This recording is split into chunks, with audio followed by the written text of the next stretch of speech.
White farmers blast $5 billion promised to minority farm owners in Biden's relief bill as discrimination and racism, with Senator Lindsey Graham claiming it is a form of reparations.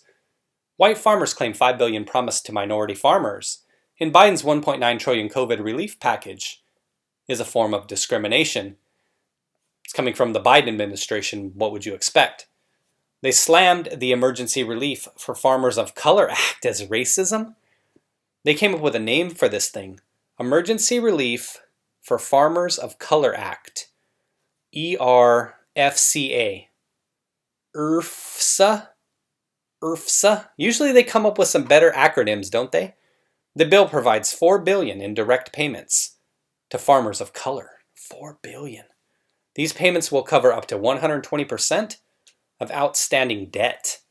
So why would you get extra money? 120%. 120? Isn't 100 enough? 100% of outstanding debt. Extra money on top. The other $1 billion provides grants and loans to improve land access for minorities. White farmers outnumber minority farmers in the U.S. by more than 13 times. Yet minority farmers are receiving 50% of the $10.4 billion total aid offered to farmers of all races in the relief bill. Senator Lindsey Graham claims the money is reparations and has nothing to do with the COVID relief bill. So we're talking about whites making up 13 times more farmers than minority groups. So 13 to 1. So you'd figure if the money were allocated proportionately to those numbers that white farmers would roughly see about 9 billion of it, maybe 9.3 or 4 billion of it, with the other billion going to minority farmers, to cover debts and everything like that. Proportionality is what we're talking about here, but yet they're getting almost half the money. That's interesting. The $4 billion will provide direct payments of up to 120% of a socially disadvantaged farmer or rancher's outstanding debt as of January 1, 2021. Yet white farmers believe the add-on to the relief package is discriminatory, as South Carolina Senator Lindsey Graham blasts the money as reparations. But I guess in this case of reparations, it wouldn't just be black individuals getting it. Farmers of color get $4 billion bailout to pay off their debt. White farmers get nothing. They say it's reparations, but it's not, it's racism. Pay your bills, America. The bill was introduced to the relief package by racist Raphael Warnock in February. Interesting. Who's this white woman here? Blonde. United States farmers by race, 3.2 million are white, 112,000 Hispanic, 45,500 are black, American Indian or Alaskan Native, 58,000. Wow, interesting. I didn't know that. And Asian, 22,000. I didn't know that there were so many American Indian and Alaskan Native farmers. Wow. More than blacks. Huh. Crazy, right? They say Lindsey Graham appeared on Fox News. So here's what he says. Let me give an example of something that really bothers me. In this bill, if you are a farmer, your loan will be forgiven up to 120% of your loan. Not 100%, but 120%. That's what I said earlier. If you are socially disadvantaged, if you are black, some other minority, he said, but if you're a white person, if you are a white woman, no forgiveness. That's reparations. What does that got to do with COVID? I wonder how many white farmers there are that are female. It'd be interesting to see if that number was broken down. The 3.2. Hold up. Look at that. The Black Farmers Association, look at who it is. Benjamin Chump. Always in the background. Son of a gun. That dude is in so many places. All right, so 3.2 million white, Benjamin Chump, 3.2 million white farmers. Wouldn't it be crazy if there were more white women farmers than there are total blacks that are farmers? It was also criticized by Betsy McCaughey, a former lieutenant governor of New York, who claimed that the Empire State's majority white farmers were being discriminated against. The bill looks more like reparations than COVID relief, she wrote in an op-ed for the New York Post. It says Farm Aid is for the purpose of addressing the long-standing and widespread discrimination against socially disadvantaged farmers. Truth is, farmers have been struggling for a decade, and more than half lose money year after year. Minority-owned farmers are generally less indebted than those owned by whites, though diminished access to credit may be part of the reason. White and minority farmers alike need debt relief, she added. Everyone needs relief.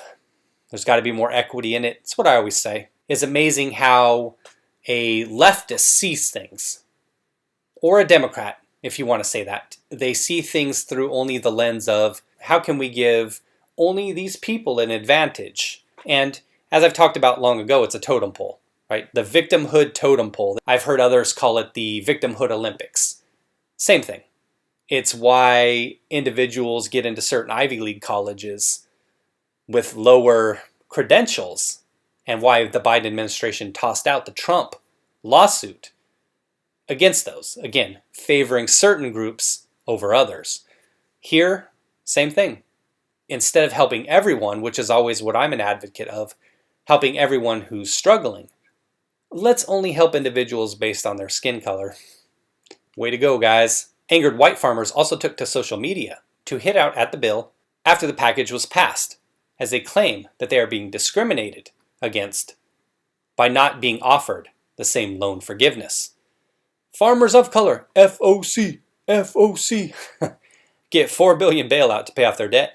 White farmers get nothing. They say it's reparations, but it's not. It's racism. We saw that tweet above. Sorry for your luck. If you're a white farmer, Dems are demonstrating racism this time against whites. Only money for farmers of color. Why was there not minorities bills forgiven? Not all white farmers are rich or corporate. Why not help all small struggling farmers instead of just a few? That'd be too easy. Seems one-sided and discriminative, just like it's supposed to be stopped. A little rough there with the tweet, but I think you get the point. Reverse racism is rampant. We don't call it reverse racism, it's just racism.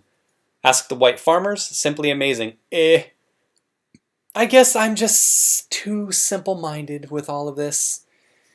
Why not help everyone? That's what I always say when you have individual neighborhoods that are struggling. And I knocked Trump for this as well. When he had put out his gold plan leading up to the 2020 election, I hit back at him on that because it was targeted specifically at black individuals. I don't need the money, so I'm not going to sit here and act like I need something. But we don't treat people different based on race. We haven't done that in so long. Why are we getting back to it? It's like I talked about in my video just a couple days ago. It's almost like you want to create this situation where segregation is a thing again, where you start creating group animosity and having individuals hate on each other, rather than working and saying, hey, how can we find ways to help everyone? Let's not be looking at their color or their gender when helping people. Let's look at helping people who are struggling. Period. Tough, right? Simple-minded, you know, just a simple-minded guy just hanging out, talking into a camera. Crazy, right? Democrats' COVID relief bill discriminates against white farmers. The sowing of such a discriminatory seed in our fields, he made sure to hit him with the puns, assures us of reaping a harvest of racial injustice. He went with it. I'll give him credit for going deep on that one. This is interesting here, though. This is a photo I saw, and here's something interesting. USDA figures show that 14% of all farms in 1920 were black-owned. 14% seems really excessive given that their population was a lot less at the time. It's only 14% now, 13, 14, 15. This had fallen to 2% in 2017.